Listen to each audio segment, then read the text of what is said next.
College football is just 60 days away. We can't wait to see the boys back on the field in late August. Here at Mark Rogers TV, we're starting a series looking at what we consider to be the best offenses in college football. And now we need to hear from you. If you've got a team that you'd like to suggest, certainly a team that might be under the radar and ready to explode, join the discussion. So we start the series with the Georgia Bulldogs, an offense that returns 10 of 11 starters in 2013, that generated 38 points per game against a rough schedule in the SEC, 468 yards per game, that's 285 passing and 183 on the ground.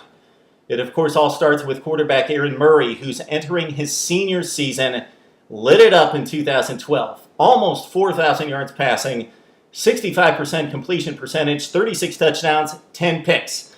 Okay, the knock against Murray early in his career, he was very productive, but he seemed to wilt in the big games. He kind of got past that, especially in a losing effort against Alabama. Generated 28 points, could have generated 35 against college football's best defense. Of course, he took the Georgia Bulldogs to the brink of the upset in the BCS National Championship game, getting the ball down to the 4-yard line when time ran out. And then against Nebraska in the Capital One Bowl, he lit up the Huskers for 5 touchdowns. But I'm going to reserve judgment here because Murray didn't necessarily have his best games against the best teams. Against South Carolina, the Bulldogs got whipped 35-7. Murray had a horrendous showing, 11 of 31, 109 yards, and an interception. And of course, the offensive line for Georgia was manhandled, so he had a rough time of it in the pocket. Also against Florida, even though Georgia won the game, thus winning the division and moving on to the conference championship game, Murray was pretty non-existent in that game. He threw 3 interceptions as the defense and the turnovers generated by the Georgia defense won that game over Florida. So we're waiting for Aaron Murray to step up in the big games consistently. He's got the ground game to support him, certainly with one of the best running backs in college football in Todd Gurley. Lit it up as a freshman. Almost 1,400 yards rushing, 6.2 yards per carry, 17 touchdowns on the ground, and against that Tide defense, 122 on the ground in the SEC championship game. And he was a workhorse even as a freshman, 27 attempts in that big win over Florida.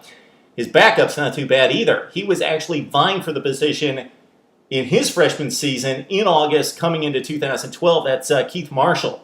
He ran for almost 800 yards, 6.5 per carry, 8 touchdowns on the ground, had a receiving touchdown. So if Gurley falters, which we don't expect, but if he gets nicked up a little bit, of course, they've got Keith Marshall waiting in the wings, a guy that didn't get much action late in the season as Gurley really stepped it up and took over the starting running back position.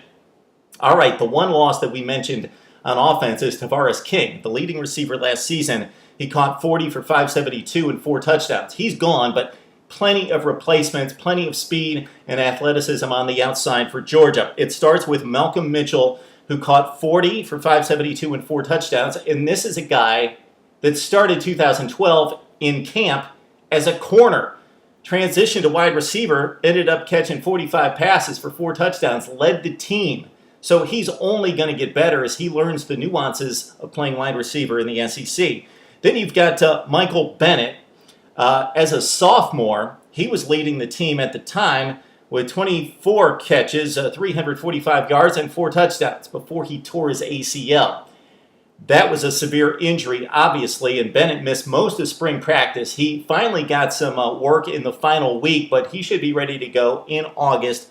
Michael Bennett will certainly complement Malcolm Mitchell. And Mitchell as well, injury problems here as he wasn't able to participate in the spring after some knee surgery. So Mitchell should be back and Bennett, but those are injury concerns for Georgia on the outside, but both projected to be ready for the season. You also have Chris Conley, a guy that only caught 20 passes last season, but 6 touchdowns. He's a burner, big play guy. 2 of those touchdowns were game changers in the Capital One Bowl against Nebraska. He had a tremendous spring and again came on late in 2012. Okay, at tight end, you've got Arthur Lynch. He caught 24 and 3 touchdowns, and he's pretty much going to split time. He's projected to be listed on the depth chart as the starter, but Jay Rome will get a lot of action there as well for Georgia.